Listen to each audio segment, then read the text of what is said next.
முதலமைச்சர் மு.க.ஸ்டாலினின் தொலைபேசி உரையாடல் அலட்சியத்தின் உச்சம் என எதிர்க்கட்சித் தலைவர் எடப்பாடி பழனிசாமி தெரிவித்துள்ளார்.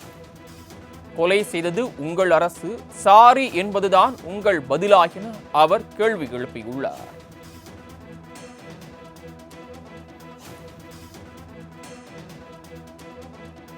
முக்கிய செய்தி: அஜித்குமார் இறந்ததால் தான் அந்த குடும்பம் தைரியமாக இருந்தது என்றும், அஜித்குமார் இருந்ததால் தான் அந்த குடும்பம் தைரியமாக இருந்ததாக எடப்பாடி பழனிசாமி குறிப்பிட்டிருக்கிறார். இப்பேற்பட்ட சூழ்நிலையில் சாரி என்பதுதான் உங்கள் பதிலா என்று எடப்பாடி பழனிசாமி கேள்வி எழுப்பியிருக்கிறார். கூடுதல் விவரங்களை செய்தியாளர் ராஜேஷ் வழங்க கேட்கலாம். ராஜேஷ், சற்று நேரத்திற்கு முன்பு முதலமைச்சர் மு.க.ஸ்டாலின் அஜித்குமாரின் குடும்பத்தினுடன் தொலைபேசி வாயிலாக உரையாடல் அவர்களுக்கு ஆறுதல் தெரிவித்திருந்தார். உரிய நடவடிக்கை எடுக்கப்படும் என்றும் உறுதியளித்திருந்தார். இந்த நிலையில் அதற்கு எதிர்க்கட்சித் தலைவர் எடப்பாடி பழனிசாமி கண்டனம் தெரிவித்து பல்வேறு கேள்விகளை எழுப்பியிருக்கிறார். அவர் என்னென்ன விஷயங்களை குறிப்பிட்டிருக்கிறார்? சரவணன், அஜித்குமார் விவகாரம் தொடர்பாக அவரது தம்பி மற்றும் அம்மாவிடம் முதலமைச்சர் அவர்கள் உரையாடியிருந்தார்.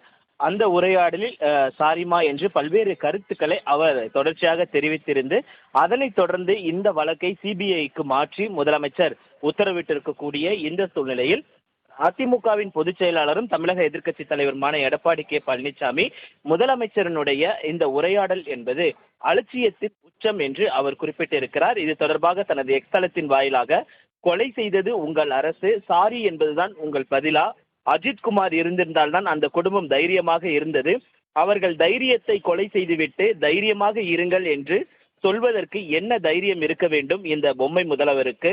முதல்வரின் பேச்சில் கொஞ்சம் கூட குற்ற உணர்ச்சியே இல்லையே, என்ன பண்ணணுமோ பண்ணி கொடுக்க சொல்றேன் என்று சொல்கிறீர்களே, போன அப்பாவி அஜித்குமாரின் உயிரை திருப்பி கொடுக்க முடியுமா என்று அவர் கேள்வி எழுப்பியிருக்கிறார்.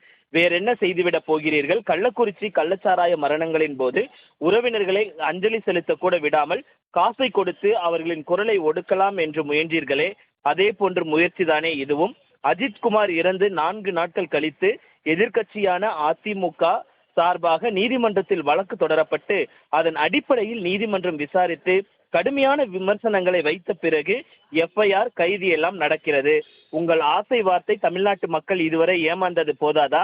அஜித்குமார் குடும்பமும் ஏமாற வேண்டுமா என்று அவர் கேள்வி எழுப்பியிருக்கிறார். மேலும் நடக்கக்கூடாதது நடந்துருச்சு என்று சொல்ல நான் கூசவில்லையா உங்களுக்கு?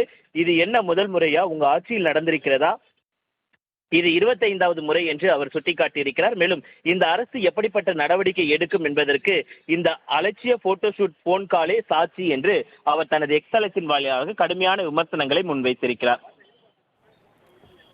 தாங்கள் வழங்கிய தகவல்களுக்கு நன்றி ராஜேஷ்.